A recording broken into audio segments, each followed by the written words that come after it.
세상은 들리고 우리 찬양 들으시고 우리 감사합니다. 세상은 들리고 사람들은 변하여도 나는 주를 섬기리. 주님의 사랑은 영원히 변하지 않네. 나는 주를 신뢰해. 오직 믿음으로 내가 살리라. 오직 믿음으로 말미암아 살리라. 믿음은 들리고 사람들 주를 떠나도 나는 주를 섬기리. 주님의 나라는 영원히 쇠하지 않네. 나는 주를 신뢰해. 오직 믿음으로 내가 살리라. 오직 믿음으로 말미암아 살리라. 오직 믿음으로 말미암아 살리라. 오직 믿음으로 말미암아 살리라.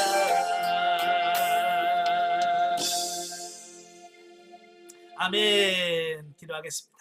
은혜로우신 아버지 감사합니다. 오늘 우리를 사랑하셔서 로마서 4장의 말씀을 같이 나눌 수 있도록 은혜 주셔서 감사합니다. 오늘 말씀을 할 때 그 말씀들이 살아있는 말씀이며 생명의 말씀이 될 수 있도록 성령께서 도와주시고 우리 지각을 열어 깨달아지는 은혜가 있도록 도와주옵소서. 시종을 주님께 맡겨오며 예수님의 이름으로 감사하며 기도합나이다. 아멘.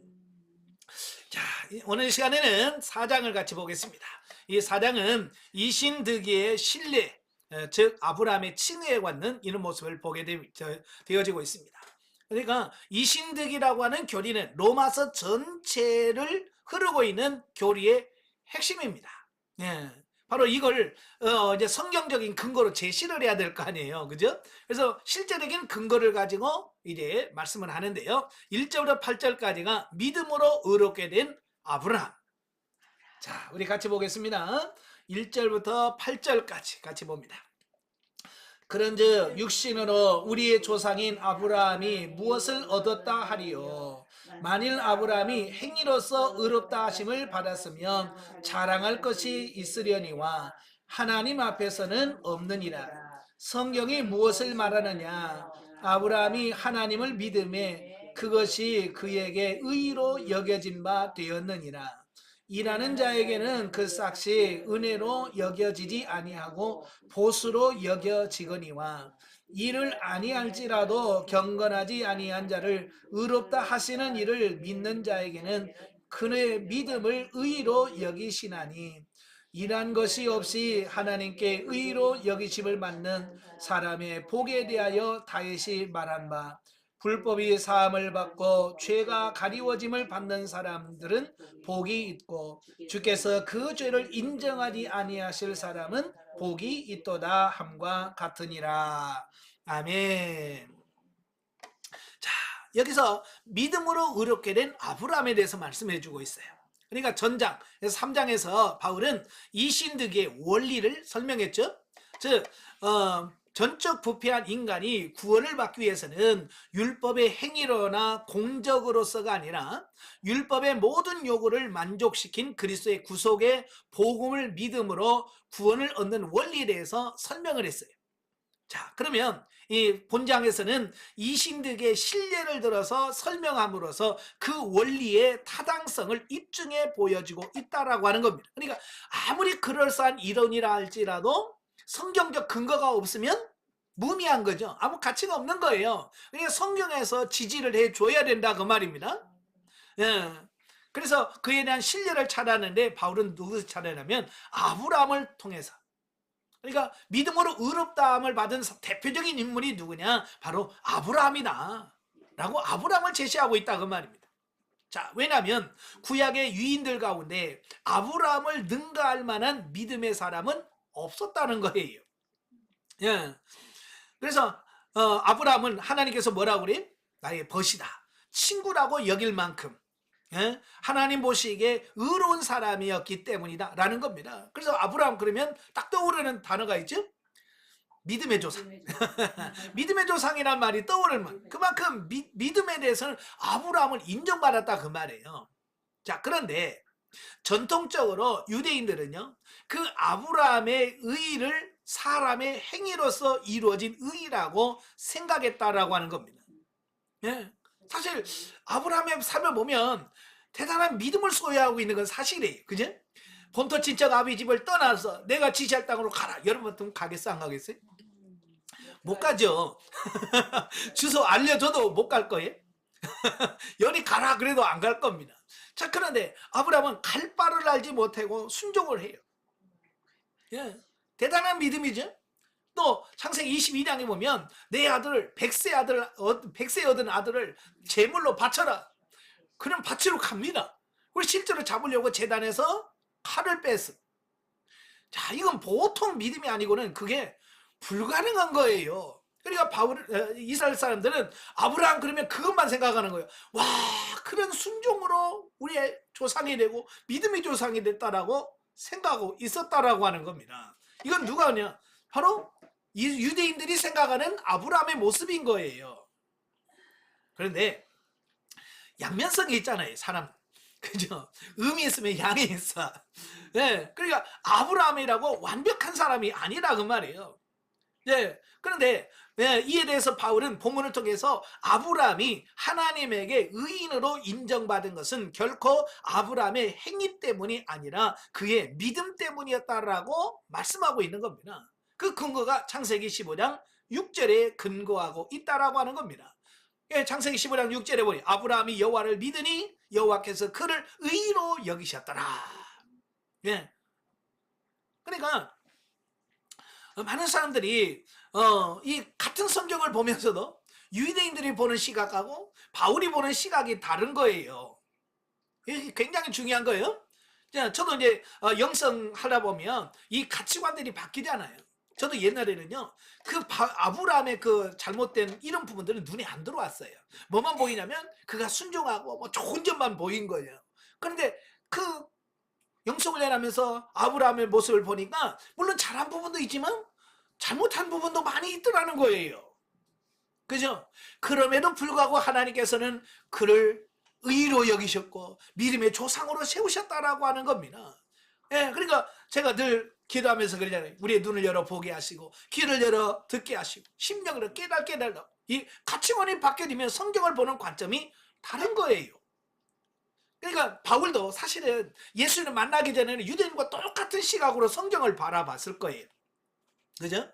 그래서 사도 바울이 스데반 집사를 돌로 쳐 죽였잖아요. 그죠? 그 주동자 역할을 했단 말이에요. 왜 그럴까요? 예, 유대인과 똑같은 가치관으로 그를 바라보니 돌에 맞아 죽어야 돼.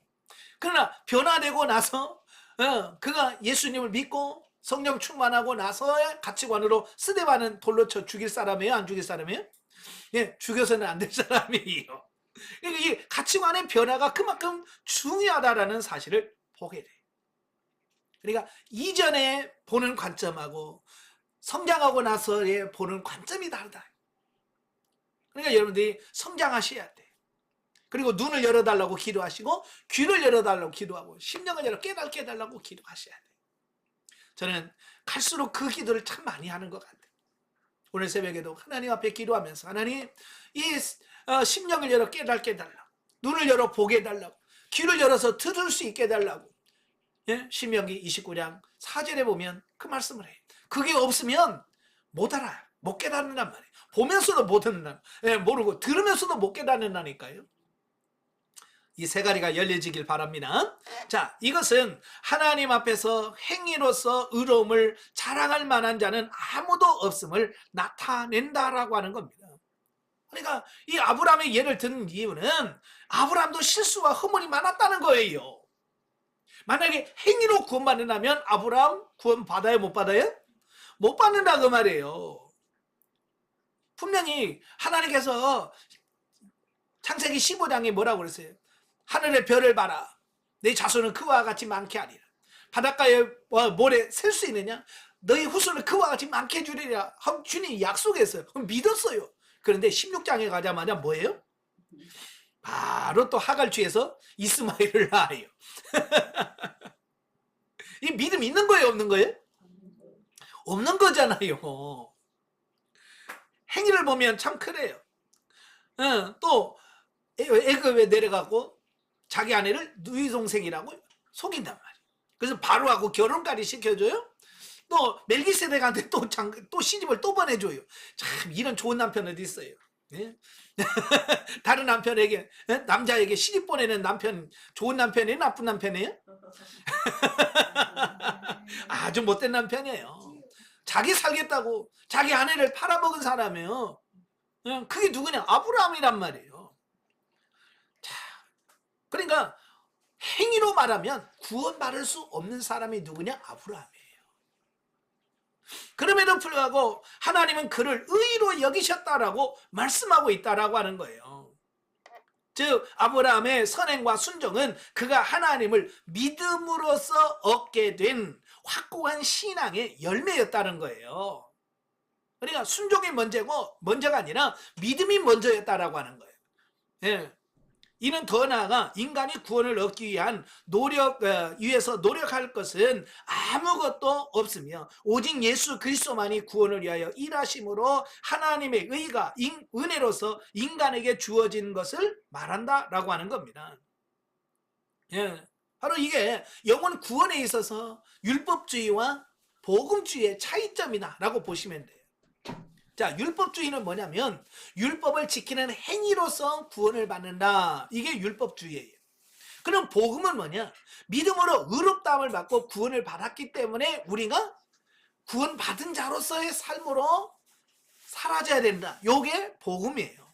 그러니까 율법과 복음은 뭐냐면 순서 차이예요. 네. 믿고 의롭다함을 받고 순종하느냐, 네. 그리고 구원받았느냐, 아니면 구원받기 위하여 순종했느냐, 요 차이예요. 이 순서가 복음주의와 율법주의의 차이가 있다라고 하는 거예요. 그래서 이러한 구약의 예는 아브람뿐만 아니라 유대인들이 민족의 영웅으로 생각했던 다윗의 경우에도 동일하다 그 말입니다. 예. 즉 시편 32편 1절 2절에서 하나님의 용서에 대한 바울의 확신이 기록되었는데 거기서 밧세바를 취한 사건에 대하여 회개한 후 용서받은 체험을 얻은 다윗은 죄를 용서받은 근거가 자신의 죄성을 인정하고 믿음으로 하나님의 긍휼을 바라봄으로써 값없이 의를 얻게 되었다라고 고백하고 있다라고 하는 겁니다. 그러니까 율법으로 말하면 다윗은 돌 맞아 죽어야 돼요. 그죠?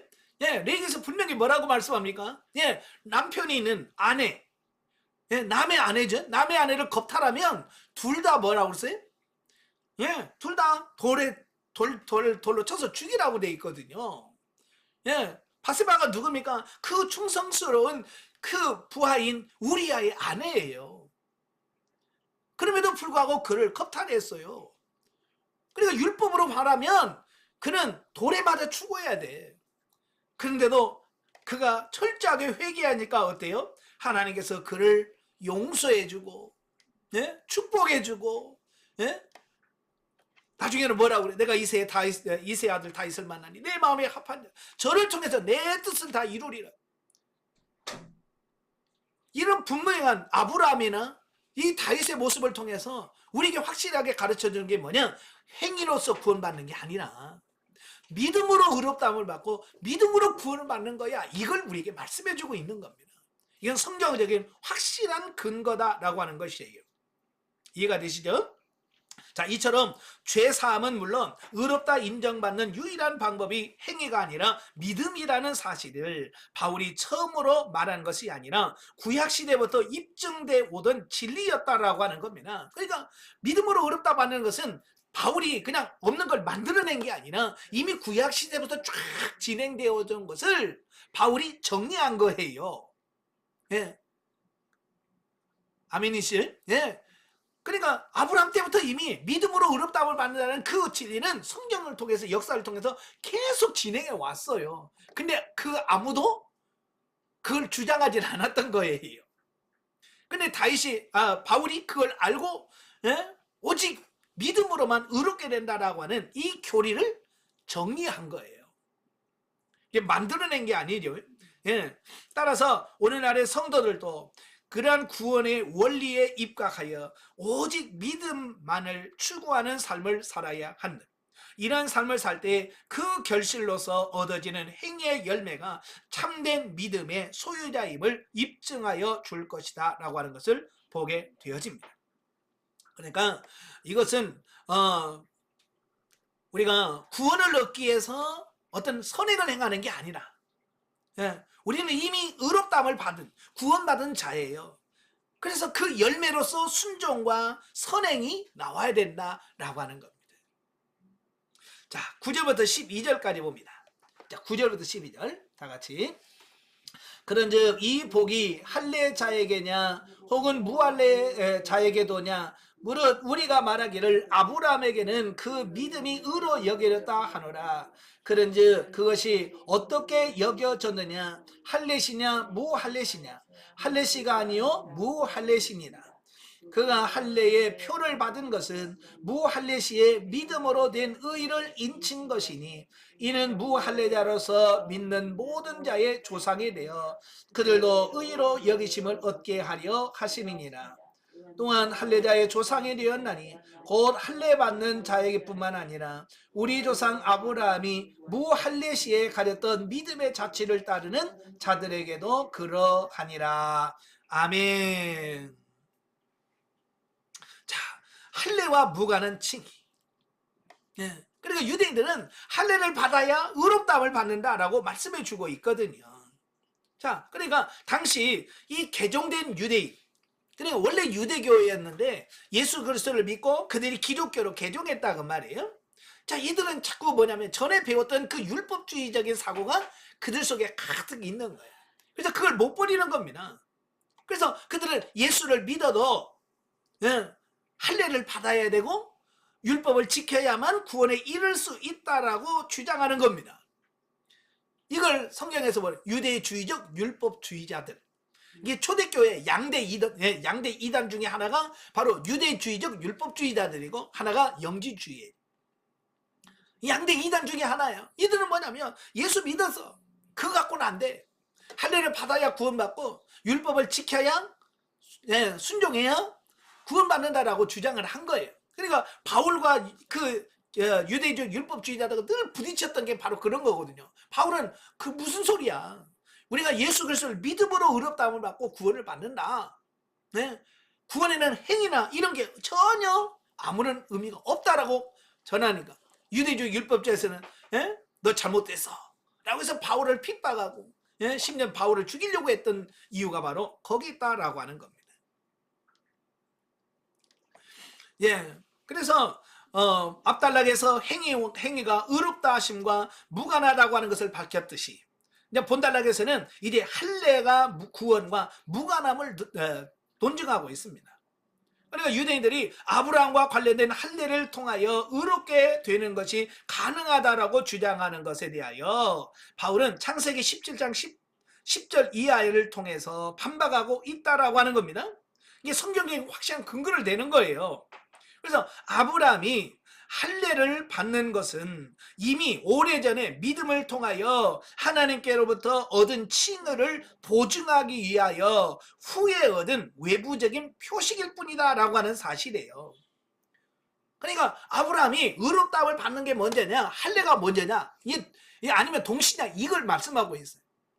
그러니까 의롭다함을 받은 것은 창세기 15장 6절이에요. 그죠? 예. 그리고 할례는 17장에서 받아요. 시간적으로 보면 최소 20년 이상은 차이가 나요. 그러니까 할례 받기 이전에 의롭다함을 이미 칭의를 받은 거예요. 그리고 나서 나중에 그걸 확증하기 위해서 외부적인 표시로 할례를 행하라고 말씀했다라고 하는 것을 보게 되어지는 겁니다.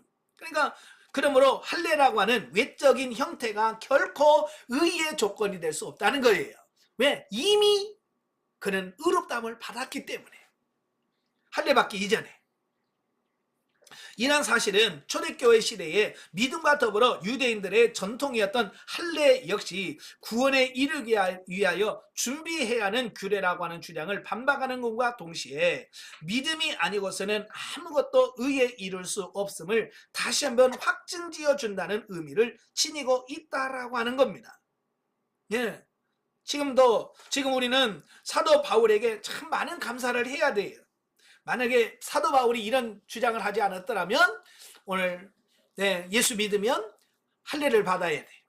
그죠? 할례를 받아야 구원을 받고 또 여러 가지 율법을 지켜야 구원을 받게 되어지는데 사도 바울이 그런 걸 다 그게 아니다라고 말했기 때문에 우리는 할례 안 받아도 구원을 받고 율법을 지키지 않아도 의롭다움을 받고 구원을 받을 수 있어요. 얼마나 편합니까? 그죠? 그래서 사도 바울에게 감사하셔야 돼. 예. 따라서 우리는 감사함으로 이러한 은혜를 받아들임으로 값없이 받았으므로 또한 값없이 나누어주는 삶을 살아야 할 것이다. 그리고 아브라함도 행위로는 의롭다함을 받지 못했음을 기억하여 우리의 행함이 아무리 선하다 할지라도 주 앞에서 의롭다라고 자랑할 수 없음을 깨달아야 할 것이다 라고 하는 겁니다. 그러니까 우리가 믿음의 조상 아브라함 최고예요, 다윗 최고입니다 라고 말하는 그 최고로 여기는 그들도 어때요? 행위로는 완벽하지 않았다는 거예요. 그러니까 그들도 못한다면 오늘 우리는 더 못하지 않겠습니까? 그죠? 예. 그러니까 성경에 나온 인물들 보세요. 다 뭐가 있어요? 실수와 허물이 다 기록되어 있어요. 아브라함도 허물이 기록되어 있고요.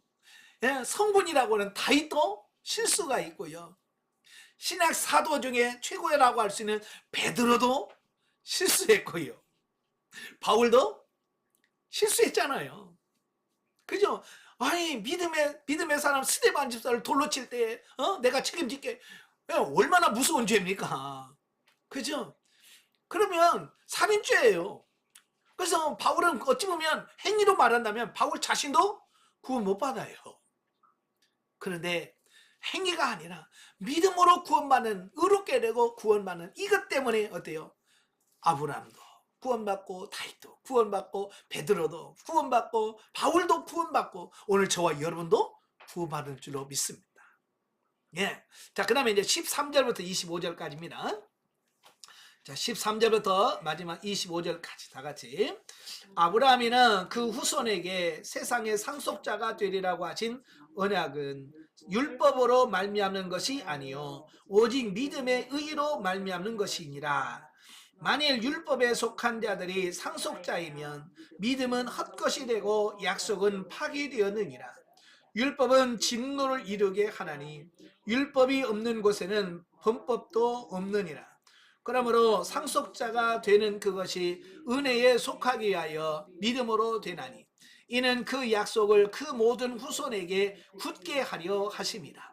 율법에 속한 자에게 뿐만 아니라 아브라함의 믿음에 속한 자에게도 그러하니 아브라함은 우리의 모든 사람의 조상이라. 기록된 바 내가 너를 많은 민족의 조상으로 세웠다 하심과 같으니 그가 믿은 바 하나님은 죽은 자를 살리시며 없는 것을 있는 것으로 부르시는 이시니라. 아브라함이 바랄 수 없는 중에 바라고 믿었으니 이는 내 후손이 이와 같으리라고 하신 말씀대로 많은 민족의 조상이 되게 하려 하심이라. 그가 백세나 되어 자기의 몸이 죽은 것 같고 사라의 태가 죽은 것 같음을 알고도 믿음이 약하여지지 아니하고 믿음이 없어 하나님의 약속을 의심하지 않고 믿음으로 견고하여 져서 하나님께 영광을 돌리며 약속하신 그것을 또한 능히 이루실 줄을 확신하였으니 그러므로 그것이 그에게 의로 여겨졌느니라. 그에게 의로 여겨졌다 기록된 것은 아브라함만 위한 것이 아니요 의로 여기심을 받은 우리도 위함이니 곧 예수 우리 주를 죽은 자 가운데서 살리신 이를 믿는 자니라. 예수는 우리가 범죄한 것 때문에 내줍이 되고 또한 우리를 의롭다 하시기 위하여 살아나셨느니라. 아멘. 자, 이 말씀을 통해서 이제 아브라함의 영적 후손에 대해서 말씀을 해주고 있어요. 자, 2장에서 이미 우리는 살펴봤죠. 혈통적 유대인이 유대인이 아니면 이면적 유대인이 유대인이다 라고 이미 말씀을 했어요. 그러니까 이제는 혈통적으로 아브라함의 피가 한 방울도 섞이지 않았다 할지라도 믿음으로 의롭다함을 받은 우리 모든 후손들인 아브라함의 영적 후손이 된다, 그 말씀을 하고 있는 거예요. 자, 보면은 믿음과 할례의 관계에 대한 논의한 앞부분에 이어서 계속해서 아브라함의 믿음으로 이루어진 하나님의 약속에 대하여 말하는데요. 먼저 아브라함이 그로 인하여 모든 족속이 복을 얻으리라고 하신 창세기 12장 3절, 18장 18절에 하나님의 언약을 받은 것도 아브라함의 믿음 때문이었지 결코 율법 때문이 아니었다라고 하는 것을 여기서 다시 언급해주고 있다라고 하는 겁니다. 예. 그러니까 유대인들은 자신들이 아브라함의 혈통이기 때문에 자연스럽게 자기들은 하나님의 자녀가 되고 의롭게 되고 구원을 받는 후손이 됐다라고 주장을 합니다. 그러니까 혈통이기 때문에 그와 같은 복이 자기들에게 주어졌다라고 이야기한다고 말이에요. 자, 그러나 아브라함은 뭐라고 말씀하냐면 그렇지 않다. 예, 그렇지 않다라고 말씀을 합니다. 예, 혈통적 유대인이 아니라는 거예요. 혈통적인 아브라함의 자손이 아니라 영적으로 하나님을 믿는 구원받은 사람은 다 아브라함의 후손이 된다, 그 이야기를 하고 있는 겁니다. 자, 이는 아브라함이 이 약속을 받은 때가 율법을 받기 훨씬 이전이었기 때문이다라고 주장하는 거예요. 예, 그러니까 율법과 아브라함이 믿음으로 의롭다함을 받은 거, 율법은 언제 주어진 거예요?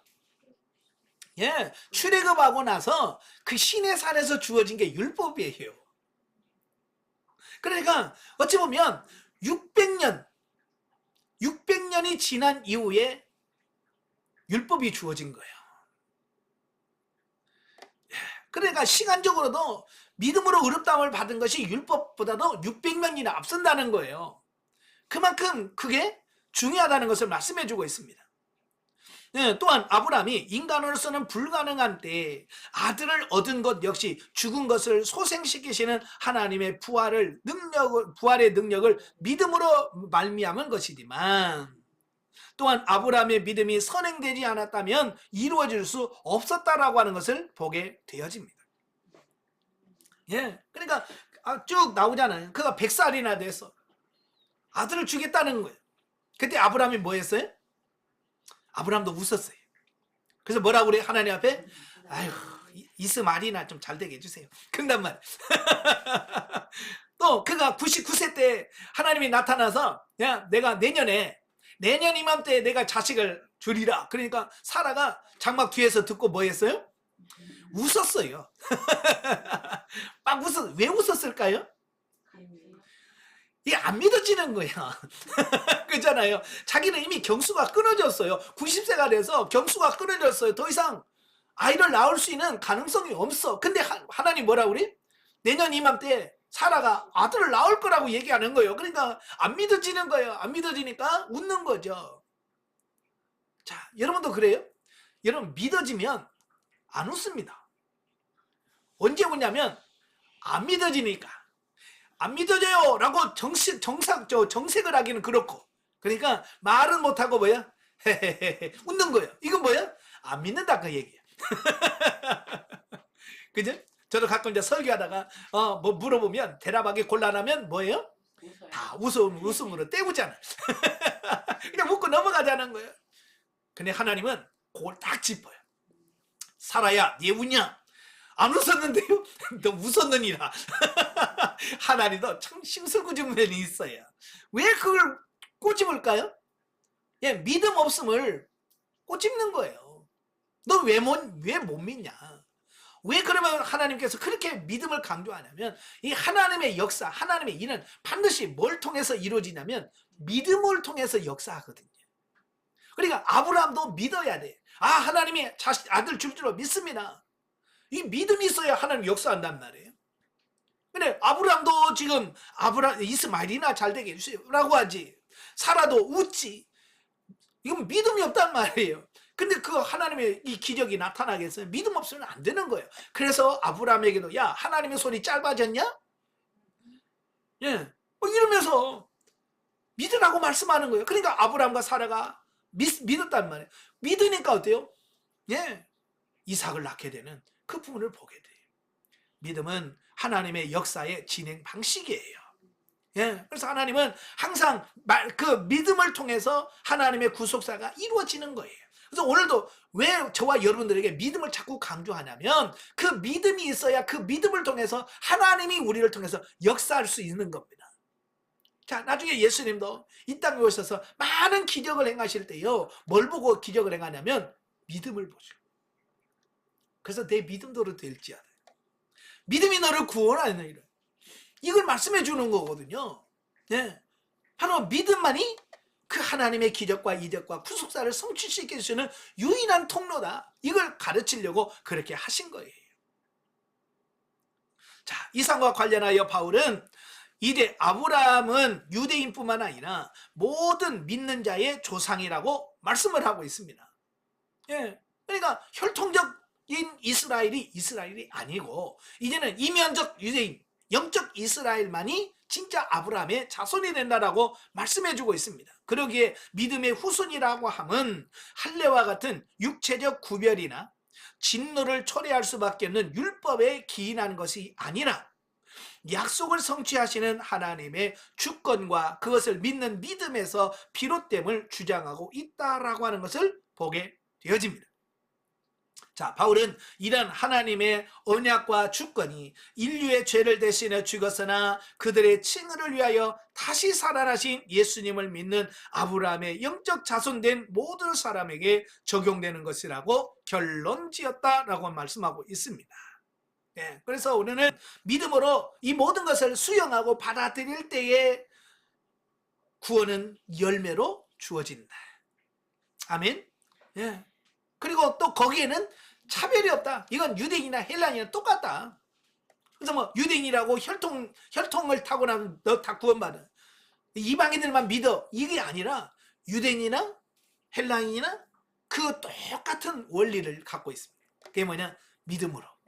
예. 그래서 유대인들도 하나님 안 믿으면 구원 못 받습니다. 예. 또 헬라인이라 할지라도 이방인이라 할지라도 하나님을 믿고 예수 그리스도를 믿으면 구원을 받게 된다고 하는 거예요. 자, 영적에 보죠. 자, 아브라함이 하나님께 행함으로 의롭다함을 받은 것이 아니었다. 현실에 비추어 바울 바랄 수 없는 중에 바라고 믿음으로 하나님의 명령에 순종이 있기 때문이다. 하나님께서는 모리아 산에서 이삭을 바치라고 했을 때 아브라함은 앞으로의 일에 대해서는 모르지만 100세의 아들을 주시겠다라고 약속하시고 이루셨던 하나님을 신뢰하고 나아갔을 때 그 믿음이 하나님께 인정받았다라고 하는 것을 말씀해주고 있습니다. 그러니까 그 내 아들, 내 독자를 내가 지시한 산으로 가서 번제로 드려라 라고 말하잖아요. 우리 같으면 하겠어요? 못하죠. 근데 아브라함은 순종했단 말이에요. 왜? 아브라함 믿었다는 거예요. 그게 뭐냐면 내가 아들을 낳을 수 없는 그 아들을 하나님께서 주셨다고 한다면 이 아들이 죽은다 할지라도 다시 살려줄 거라는 걸 믿었다는 거예요. 이게 대단한 믿음인 거예요. 예. 그래서 그런 믿음이 그를 순종하도록 만들었다고 말이에요. 그러니까 많은 사람들이 순종을 못하는 이유는 뭐냐? 믿음이 없기 때문이라 그 말이에요. 자, 우리는 하나님의 은혜 가운데 이미 우리의 죄를 모두 사하고 의인이라 칭하신 분이 매 순간 선하게 인도하신다는 믿음으로 순종해야 한다. 믿음이란 말로만 믿는다고 고백하는 것이 아니라 하나님께서 말씀하시고 약속하신 바를 성취하심을 믿고 행동으로 옮기는 것까지 포함하고 있다라고 하는 겁니다. 예. 그러니까 믿음이라고 하는 것은 뭐냐면 단순한 언어나 이런 게 아니라는 겁니다. 신뢰하고 그래서 믿음이라고 하는 그 피스티스 앞에 안에는 신뢰, 충성이 다 들어있어요. 행함까지가 그 안에, 믿음이라고 안에 다 포함되어 있다라고 하는 겁니다. 그래서 믿음이 있으면 삶이 따라오게 되어 있어요. 반대로 삶이 안 따라온다는 얘기는 무슨 말이냐? 믿음이 없다는 얘기예요. 그래서 야고보서 2장 17절에 뭐라고 그랬어요? 행함이 없는 믿음은 죽은 거다. 예, 바로 이걸 이야기하고 있어요. 믿음이 있으면 반드시 행함이 따라오게 돼 있다. 그 얘기를 하고 있는 거예요. 자, 마지막으로 성경 계시 발전사적 이해를 보면, 자, 오늘은 16절에 보면 오직 믿음으로라고 하는 말씀이 나옵니다. 예. 자, 오늘 믿음으로 보겠습니다. 자, 믿음이라고 하는 말, 믿음이라고 하는 말은 히브리어로 에문, 빠타, 하사 여러 가지로 표현합니다. 예. 그 다음에 헬라어로는 피스투오, 더 피스티스, 피스토스 다 이제 믿음이나 또는 신실하심과 같은 의미를 가지고 있어요. 그러니까 믿음 안에는 이 신실하심이라고 하는 의미가 포함되어 있다라고 하는 것을 보게 되죠. 그래서 구약에서는 주로 율법과 행위를 강조하기 때문에 믿음이 덜 강조된 부분이 있지만 성경의 핵심은 믿음으로 말미암아 구원받는 이 진리를 이미 구약부터 신약까지 일맥으로 탁 흘러가고 있는 변함없는 진리였다라고 하는 것을 보게 돼요. 그러니까 계시 발전사적으로 구약 시대는 이 믿음보다는 뭘 강조하냐면 율법과 행위를 더 강조한 부분이에요. 예. 그러나 이게 신약 시대에 들어오면서부터 이게 분명해지고 확실해지고 하는 이 부분을 보게 되죠. 자, 먼저 창세기 15장 6절을 보면 믿음으로 의롭다함을 받은 최초의 말씀이 나옵니다. 자, 15장 6절 보겠습니다. 아브라함이 여호와를 믿으니 여호와께서 이를 그의 의로 여기시고 그랬어요. 자, 14장에 보면 아브라함이 네 왕과 전쟁을 합니다. 전쟁을 해서 승리를 하고 돌아오죠. 그래서 롯과 여러 포로로 잡힌 사람들을 다 데리고 와서 돌려보냅니다. 자, 돌려보내고 왔을 때 15장 1절에 보면 아브라함이 두려워하고 있어요. 왜 두려워했을까요? 왜 두려워했을까요, 아브라함이?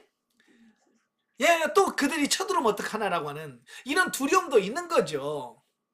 그죠? 사실 아브라함은 집에서 길리운 318명이 있긴 하지만 이건 한 가신이에요. 일반 가족이란 말이에요. 다른 나라는 일반 나라예요. 아무리 가신이 튼튼해도 나라와 싸워서 이길 수는 없잖아요. 그러니까 전쟁에서 승리했지만 나름대로 불안한 거예요. 그죠? 그러니까 하나님께서 그에게 나타나셔서 뭐라고 말씀하냐면 아브라함아 두려워하지 말라. 나는 내 방패요 너의 지극히 큰 상급이니라. 너 걱정하지 마라. 염려하지 마라. 두려워하지 마라. 내가 너를 지킬 거야. 내가 너를 보호해줄 거야 라고 하나님의 약속인 거예요.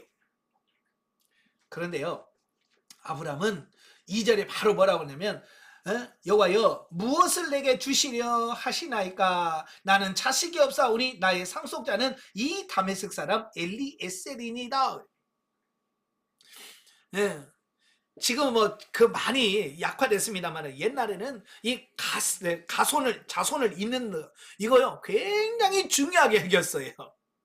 왜냐하면 지금처럼 보험이라든지 이런 노후 대책 이런 게 예전에는 자손밖에 없었어요. 그러니까 자식이 없다는 것은 뭐냐면 노후를 맡길 수 있는 이런 게 없었어요. 그러니까 자손이 굉장히 중요했던 거예요. 그래서 예전에 보면 이 자식이 없으면 어떻게 하냐면 양자를 데려옵니다. 양자를 데려와서 그에게 뭘 하냐면 이 모든 재산 너에게 다 줄 테니까 나의 노후를 네가 책임져라.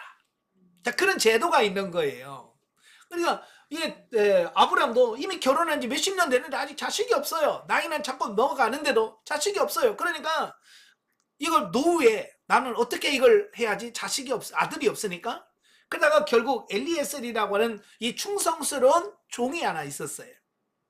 충성 종이 있으니까 아마 아브라함은 이 모든 것을 이 종한테 다 물려주고 노후도 얘한테 부탁해야 되겠다라고 생각했던 것 같아요. 그러니까 자식을 낳을 것을 이미 포기했어요. 포기했어요.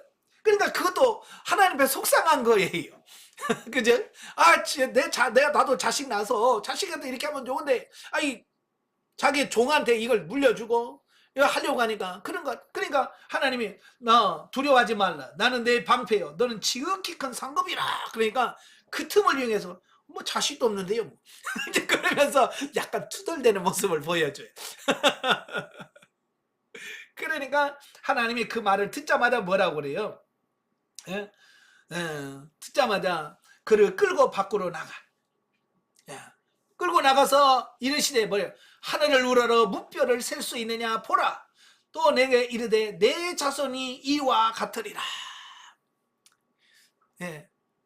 아마 아브라함이 많이 실망했던 것 같아요.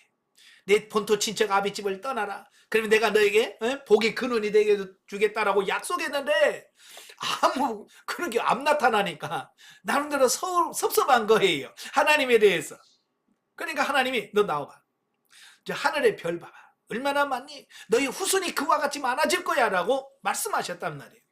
그 말씀을 듣고 나서 아브라함이 뭐예요? 6절에 여호와를 믿으니. 그 하나님의 약속을 듣고 나서 그가 믿었다는 거예요. 믿으니까 어때요? 하나님이 그를 의로 여기셨더라 라고 말씀해주고 있습니다.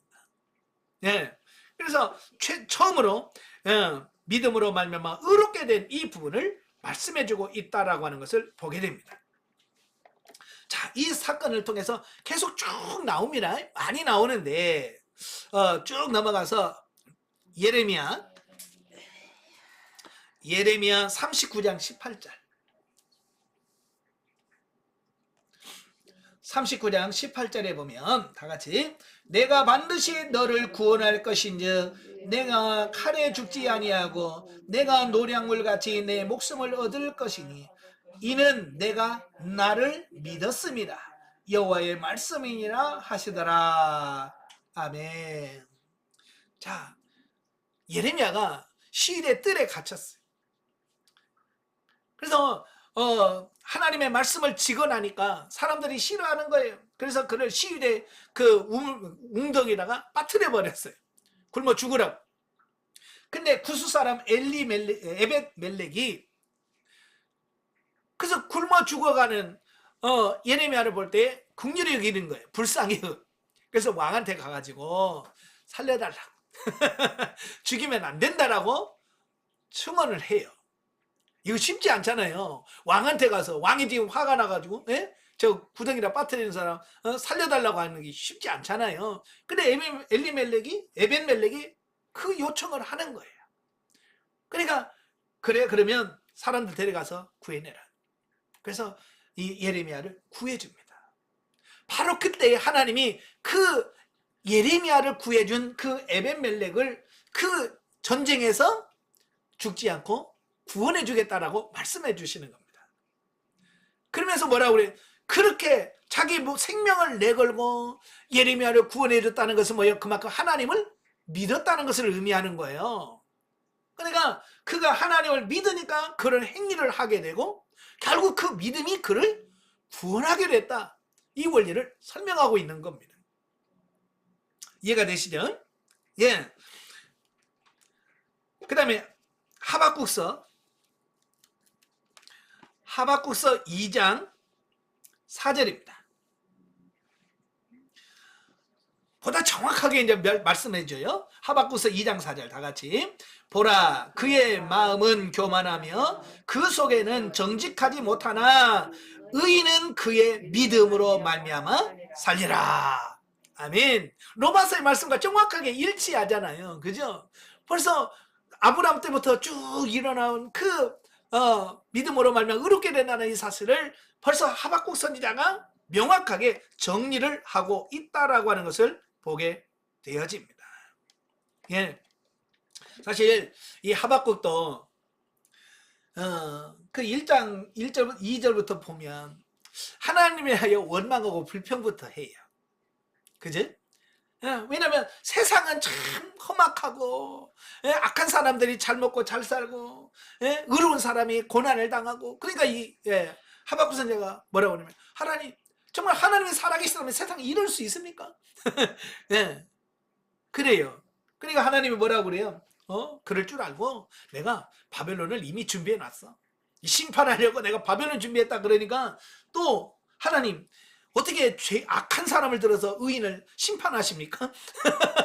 또 하나님에 대해서 불만을 제기한 사람이 누구냐면 하박국이에요. 그러면서 그가 깨닫는 게 뭐냐면 하나님은 믿음으로 말미암아 사람을 의롭게 하는구나. 이 원리를 깨달았다 그 말입니다. 자, 구약에서는 뭐요? 믿음으로 의롭다함을 받는 이걸 말 그대로 모형과 예표와 모형과 그림자로 설명을 해주고 있어요. 그래서 아브라함의 예, 그 다음에 예레미야의 예를 들어서 이걸 설명해 주고 있습니다. 또 하박국 선지자 이 외에도 많아요. 믿음으로 의롭게 되는 것을 굉장히 많습니다. 자, 그런데 대표로 아브라함과 예레미야와 하박국 선지자를 통해서 이것을 말씀해 주고 있고요. 이걸 명확하게 설명한 것은 신약시대에 들어와서 예수님이 설명을 해줘요. 자, 마태복음 9장 22절. 마태복음 9장 22절 같이 봅니다. 예수께서 돌이켜 그를 보시며 이르시되 따라 안심하라 내 믿음이 너를 구원하였다 하시니 여자가 그 즉시 구원을 받으니라. 아멘. 또 누가복음 7장 50절. 누가복음 7장 50절.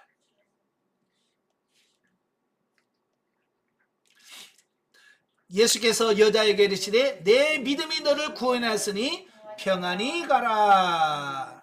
아멘. 자, 여기서 마태복음에서는 누구를 가리키냐면 혈루증 앓는 여인에 대한 말씀이에요. 12년 동안 혈루증으로 그는 고생했어요. 혈루증은 의식법적으로 부정한 병이에요. 그래서 이 혈루증에 앓으면 다른 사람을 만지면 다른 사람까지 부정하게 돼요. 그래서 이 혈루증을 앓으면 나을 때까지 성전에도 못 들어갑니다. 예배하러 못 가요. 사람도 접촉을 못 합니다. 왜? 그 사람 만지면 부정하게 되니까.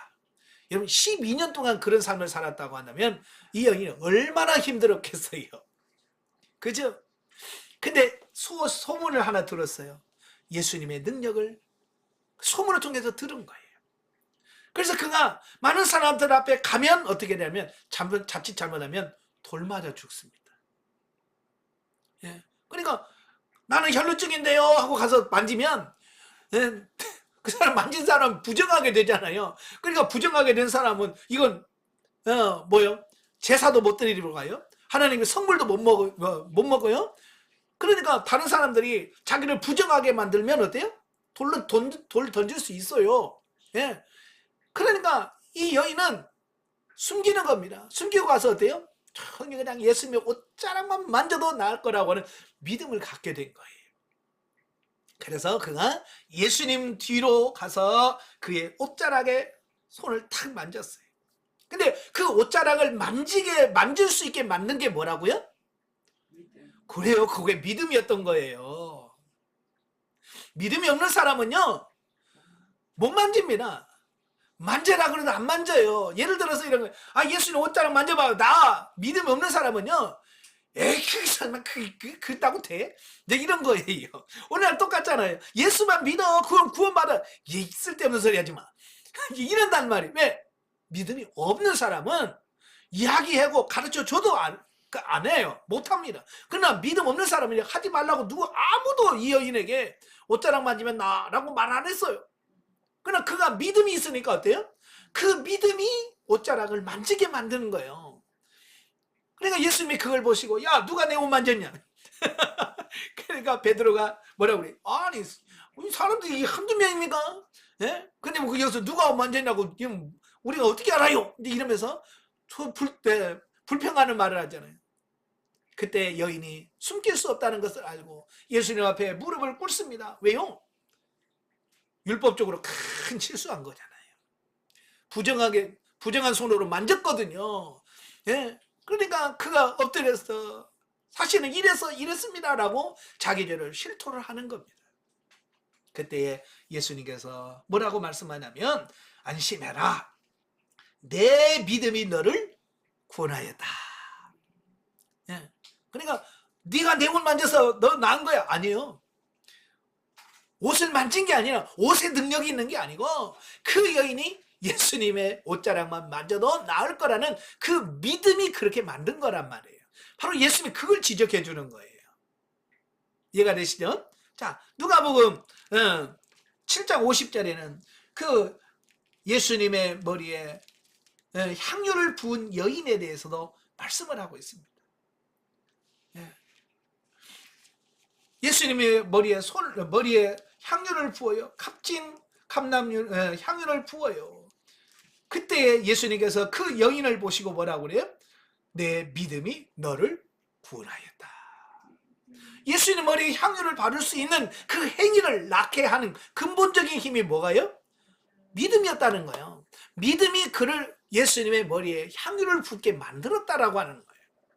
그러니까 행위 이전에 믿음을 예수님께서는 칭찬하시고 있다라고 하는 거예요. 그러니까 항상 우리는 뭐예요?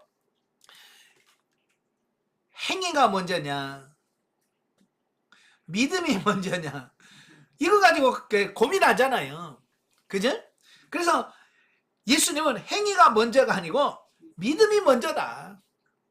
믿음이 먼저고 믿음이 행위로 나오는 거다. 결과물이다. 요걸 예수님께서 이 말씀을 통해서 우리에게 하셨다라고 보시면 됩니다. 예. 예, 그 뒤에 8장 48절 8절도 바로 그 혈루증 여인 그 얘기입니다. 다 같은 얘기고요. 자, 그 다음에 요한복음 3장 15절부터 18절.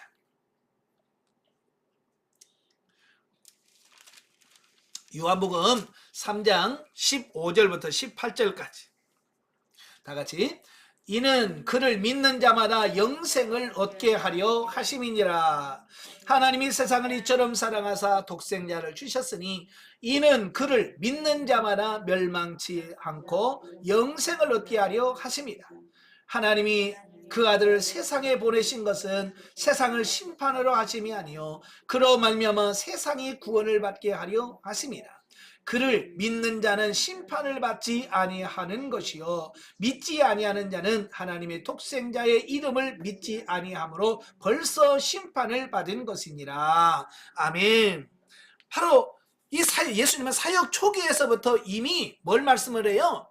믿음에 대해서 이야기를 하고 있어요. 하나님이 세상을 사랑하사 독생자를 주셨으니 이는 저를 믿는 자마다 구원받게 하신다. 이 원리는 이미 예수님이 십자가를 못 박히시기 이전부터 벌써 진리로 선포되어지고 있다라고 하는 것을 말씀해주고 있습니다. 예, 그러니까 벌써 믿는 자가 영생을 얻고 믿지 않는 자는 벌써 심판을 받게 된다. 예, 바로 예수님께서 이것을 명확하게 말씀하셨다라고 하는 거예요. 자, 그것이 이제 로마서로 넘어가죠. 오늘 본문 말씀으로 넘어가면 로마서 3장, 4장, 5장 이 전체가 뭐예요?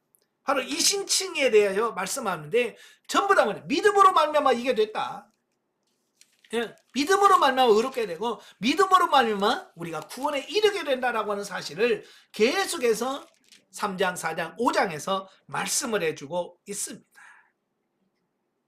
자, 그리고 갈라디아서 2장 20절 우리가 너무 잘 아는 말씀이죠. 갈라디아서 2장 20절 내가 그리스도와 함께 십자가에 못 박혔나니 그런즉 이제는 내가 사는 것이 아니요 오직 내 안에 그리스도께서 사신 것이라. 이제 내가 육체 가운데 사는 것은 나를 사랑하사 나를 위하여 자기 자신을 버리신 하나님의 아들을 믿는 믿음 안에서 사는 것이라. 예. 이제 우리가 사는 것은 뭐예요? 예. 하나님의 아들을 믿는 그 믿음 안에서 우리가 살게 된다. 이걸 강조를 하고 있습니다. 자, 마지막으로 계시록 21장 8절에 보시면, 자, 21장 8절에 보면, 그러나 두려워하는 자들과 믿지 아니하는 자들과 흉악한 자들과 점술가와 우상숭배자들과 거짓말하는 모든 자들은 불과 유황으로 타는 못에 던져지리니 이것이 둘째 사망이라 그랬어요. 분명히 예수님께서 뭘 말씀하셨어요? 믿음은 구원. 예? 그 다음에 믿지 않으면 믿음 불신이라고 하지. 불신은 뭐라고 그랬어요? 심판. 이것이 오늘날 이 성령 시대와 현재까지 계속 진행될 거예요. 언제까지? 예수님 재림하실 때까지. 예. 그래서 오늘도 계속 우리는 뭐예요? 믿는 자는 구원이고 믿지 않는 자는 하나님의 심판을 받게 된다라고 하는 이 부분을 우리가 잘 인식하시고 우리가 어떻게 살아야만 우리가 온전한 구원에 이를 것인가라고 하는 부분을 보게 됩니다. 그래서 새하늘과 새 땅에는 뭘로 들어갑니까? 돈 갖고 가지요? 믿음으로 가는 거예요. 믿음으로 들어가는 거예요. 그러니까 어찌 보면 구약시대나 신약시대나 성령시대나 새하늘과 새 땅 모두가 관통하는 게 뭐냐면 믿음. 믿음으로 구원받는다고 하는 사실은 이건 변함없는 진리다. 어떤 분은 그래요. 어떤 분은 구약에서는 율법을 지키고 행함으로 구원받고 신약시대는 믿음으로 구원받는 이렇게 가는데요. 전혀 그렇지 않습니다. 네, 구약도 믿음으로 구원받았어요. 신약시대도 믿음으로 구원받고 오늘날 현대도 믿음으로 구원받고 앞으로도 주님 오실 그날까지 믿음으로 구원받게 된다라고 하는 것을 기억하시면 좋겠습니다. 자, 종교 개혁자들이 외친 믿음으로는 중세는 율법주의와 공로주의에 대한 반론이었다라고 말씀하고 있습니다. 예, 종교 개혁자들이 루터나 깔뱅이 외쳤던 말씀이 뭐예요? 오직 믿음으로. 왜냐하면 바로 이 중세 시대에 율법주의와 공로주의를 너무 강조해서 기독교의 그 성경 진리에서 벗어난 거예요. 그래서 그걸 반론이 된 게 그건 아니다. 잘못됐다라고 지적하면서 종교 개혁을 일으켰다는 겁니다. 그럼 왜 사람들은 이 공로주의나 이 율법주의를 강조할까라는 거예요. 자, 중세 시대에 바로 종교 개혁을 일으키기 전에 그 교회에서 뭘 했냐면 면죄부를 팔아요. 면죄부란 뭐냐? 내가 죄를 지어서 돈을 주고 면죄부를 사면 그 내 죄가 사함을 받는 성경적이에요, 아니에요? 완전히 이게 비성경적이고, 근데 많은 사람들이 그걸 좋아가지고 그걸 따라서 한단 말이에요. 예. 자, 그럼 왜 면죄부를 팔았을까라고 하는 거예요. 그때 베드로 성당을 지어요, 로마에. 베드로 성당을 지는데 뭐가 부족하냐면 돈이 부족한 거예요. 돈이 부족해. 돈이 부족하니까 그 돈을 충당해야 되는데 그냥 헌금하시오 그러면 안 하니까 면죄부를 파는 거예요. 돈을 주고. 그래서 이제 다 파니까 그래도 돈이 부족하는 거야. 그래서 이제 너희 할아버지, 엄마까지 팔아라. 그래서 지옥 간 너희 부모도 이 면죄부로 사는 순간 헌금하면 딸랑하고 떨어지는 순간 지옥에서 연옥으로 가고 연옥했던 너희 조상이 천국 간다. 이렇게 해서 조상 끝까지 팔아먹었어. 결국은 육신의 이익을 위해서 그렇게 한 거예요. 오늘날도 이 율법을 강조하고 어떤 행위를 강조하는 교회가 있죠. 왜냐하면 그렇게 해야 뭐가 나와요? 헌금이 나와요. 그래서 그걸 못 놓는 겁니다. 그러나 성경의 진리는 그게 아니에요. 예, 성경의 전체적인 진리는 구약이나 신약이나 오늘날이나 동일해. 오직 믿음으로 의롭게 된다라고 하는 이 진리를 전파하고 있어요. 그래서 우리가 그런 잘못된 이단이나 잘못된 교리에 속지 말고 우리가 오직 예수 그리스도를 온전한 믿음으로 승리하는 여러분 되시기를 바랍니다. 기도하겠습니다. 은혜로우신 아버지 감사합니다. 오늘도 귀한 말씀을 들었습니다. 하나님, 구약이나 신약시대나 오늘날 모두가 동일하게 오직 믿음으로만 우리가 의롭다함을 얻고 천국에 들어갈 수 있다는 이 진리만큼은 변하지 않는다라고 말씀해주고 있습니다. 오늘 이 진리를 잘 기억하게 하옵시고 믿음 안에서 승리하는 우리 모두가 될 수 있도록 도와주시옵소서. 예수님의 이름으로 감사하며 기도합나이다. 아멘. 하나님 드립니다.